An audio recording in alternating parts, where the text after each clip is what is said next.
भारतीय जनता पक्षाच्या कार्यकर्त्यांनी आज आमच्यावर हल्ला केला।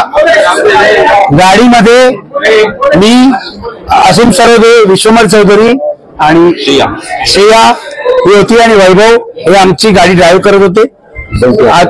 बंटी जे आहेत बाळकृष्ण निडाळकर यांनी बाहेर उतरून वाचवलं आम्हाला।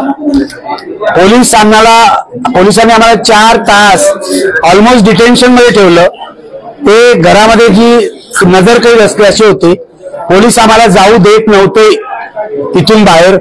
आम्ही जेव्हा म्हटलं सभेच्या ठिकाणी जाऊ तेव्हा त्यांनी जवळजवळ 30 ते 40 पोलीस अधिकारी स्पेशल मधले रस्त्यावर उभे केले आम्ही जाऊ नये म्हणून। शेवटी आम्ही चालत निघालो। पोलिसांना माहिती होतं हा हल्ला होणार, 100% माहिती होतं। सिनियर इन्स्पेक्टर जे आहेत पर्वतीचे गायकवाड यांना माहिती होतं। हे सतत आम्ही इथे येऊ नये असा प्रयत्न करत होते। 4 तास त्यांनी आम्हाला नजरकैदेत ठेवलं। आम्हाला असीम सरोदे यांच्या घरातून बाहेर पडू दिलं नाही। आणि जेव्हा हल्ला झाला तेव्हा पोलीस नंतर आले, उशिरा आले। हल्ला 4-5 ठिकाणी झाला। कुठे कुठे झाला असीम सरोदे तुम्हाला सांगतील, कारण पुण्याची जी ठिकाणं आहेत तेवढी मला माहित नाही, पण 4-5 ठिकाणी झाला। काठ्यानी गाडीवर मारलं गेलं, अंडी मारली, निळी शाई फेकली, दगड मारले, दगड अनेक ठिकाणी मारले, 4-5 ठिकाणी। म्हणजे हा अत्यंत भ्याड हल्ला आहे।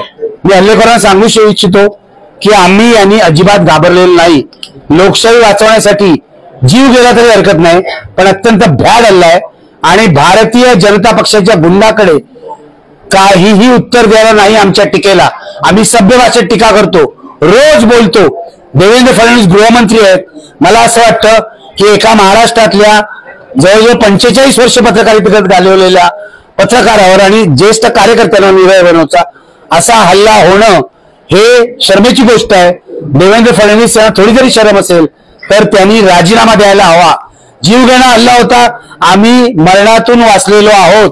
कारण तिथे इतर कार्यकर्ते म्हणजे प्रशांत जगताप यांचे कार्यकर्ते आले, हे रस्त्यावर उतरले, राहुल डंबालेचे कार्यकर्ते आले, आंबेडकरी कार्यकर्ते आले, रस्त्यावर उतरले, म्हणून आम्ही वाचलो। नाहीतर आज त्यांनी आम्हाला ठारच मारलं असतं। हे सिद्ध करतं की भाजप हा फॅसिस्ट पक्ष आहे। भाजपला लोकशाहीशी आणि पत्रकारांच्या स्वातंत्र्याशी काही देणं घेणं नाही। पण इतकंच या लोकांना सांगतो की तुम्ही फार मोठी चूक केली आहे। मी त्यांना माफ करतो, कारण ते अतिशय अज्ञानी आणि लोकशाहीचं ज्ञान नसणारे सगळे गुंडगिरी करणारे लोक आहेत। त्यांना आम्हाला ठार मारायचं होतं आज, जे त्यांना शक्य झालं नाही, कारण आम्ही सत्याच्या मार्गावर चालणारे लोक आहोत म्हणून वाचलो असा माझा विश्वास आहे। आम्ही फुले आंबेडकरी मार्गावर चालणारे लोक आहोत म्हणून वाचलो।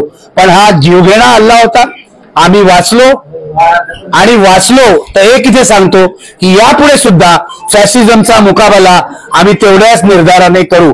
तेव्हा भाजपला हा महाराष्ट्रातल्या फुले आंबेडकरी चळवळीचा इशारा आहे असं समजा की आम्ही तुम्हाला भीत नाही, आम्ही तुमच्या फॅसिझमचा मुकाबला करू। महिलांवर हल्ला झाला ती आहे समोर बघा, ही आहे श्रेया, ऍडव्होकेट आहे ती, असीम सरोदे रस्त्यावर सुद्धा हल्ला झाला। पण ही गाडीमध्ये बसली होती, तिला विचारा नेमकं काय झालं, कसा हल्ला झाला, ती पण वाचली, कारण पुढूनच येत होते, काचे एवढ्या मारत होते। आपला वैभव पण सांगू शकतो, हे बघा, हिला विचारा, सांग तू। राष्ट्रवादीच्या महिला होत्या, युवती होत्या, त्यांनाही बेदम मारहाण झालेली आहे। हो बरोबर आहे, बरोबर आहे, मला माहिती आहे, त्याचा निषेधच करायला पाहिजे। पण त्या सगळ्या महिलांचं आणि कार्यकर्त्यांचं म्हणजे मी मनापासून आभार मानतो। त्यांच्यामुळे आमचे जीव वाचलेले आहेत। आणि आमचा हा जो चालक होता वैभव, हा मागे उभा आहे, याच्यामुळे यांनी जी गाडी हाणली आहे ना त्याच्यामुळे वाचलंय। म्हणजे हा आमचे जीव वाचवणारा माणूस आहे वैभव।